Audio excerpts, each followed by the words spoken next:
Selective red করতে করতে ধারাবাহিকভাবে গন্ডগোল করার জন্য এই সিনগুলো তৈরি করছে কেন্দ্রীয় সরকার। এই সিনগুলো সন্দেশখালীতে ইডির যে রেড, ওটা তো selective red. Suvendu Adhikari CBI এর এফআইআর নেম রেজিস্টার্ড চোর তোলাবাজ, তার বাড়িতে তো রেড হয় না। রেড বেছে বেছে বাংলাকে মেলাইন করার জন্য শুধু তৃণমূল কংগ্রেসের নেতাকর্মীদের বাড়িতে, যাতে নেগেটিভ একটা খবর করা যায়, আর কোনো গন্ডগোলের জন্য প্রভোকেশন। শুভেন্দু অধিকারী চোখ দেখবেন, ভাষা দেখবেন, বডি ল্যাঙ্গুয়েজ দেখবেন, কিভাবে উত্তেজনা রোজ তৈরি করছে, খারাপ কথা বলছে, কুৎসা করছে, গালাগাল দিচ্ছে, আর দিয়ে বলছে সিবিআই পাঠাচ্ছি, ইডি পাঠাচ্ছি। মানুষ তো সিবিআই আর ইডিকে তো ইডি আর সিবিআই হিসেবে দেখছে না, দেখছে তো বিজেপি হিসাবে। এবং এখন ইডি বা সিবিআই কোথাও গেলে স্টেট গভর্নমেন্টকে লুপে নিচ্ছে না, স্টেট পুলিশকে লুপে নিচ্ছে না।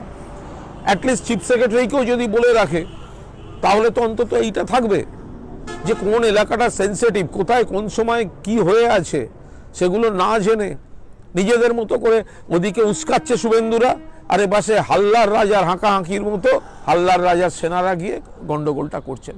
সেই কারণে এই জিনিসটা তৈরি হয়েছে। এবং একটা পিসফুল স্টেট, তাকে শুধুমাত্র বদনাম করার জন্য এই ধরনের কাণ্ডগুলো করা হচ্ছে। আপনি দেখুন, সব এক সূত্রে বাঁধা, সিপিএম, বিজেপি, কংগ্রেস, অভিজিৎ গাঙ্গুলি, এগুলো সব এক সূত্রে বাঁধা। বিচারপতি গাঙ্গুলি তার কোন এখতিয়ার আছে চেয়ারে বসে এই ধরনের কথাবার্তাগুলো বলবে? ফলে এই ধরনের কথা কিছু হতে না হতেই বলে দিল অনুপ্রবেশকারী রোহিঙ্গারা হামলা করেছে। ভাই, অনুপ্রবেশ আর রোহিঙ্গা হলে তাহলে তোমার অমিত শাহের বিএসএফ কি করছিল বর্ডারে?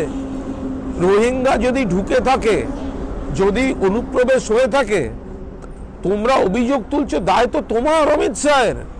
ফলে একটা শান্তিপূর্ণ জায়গায় সিলেক্টিভ রেড করতে করতে ধারাবাহিকভাবে গন্ডগোল করার জন্য এই সিনগুলো তৈরি করছে কেন্দ্রীয় সরকার, এই সিনগুলো তৈরি করছে বিজেপি, আর তাদের সঙ্গে হাত মিলিয়ে আছে তৃণমূল বিরোধী এই অশুভ শক্তিগুলো।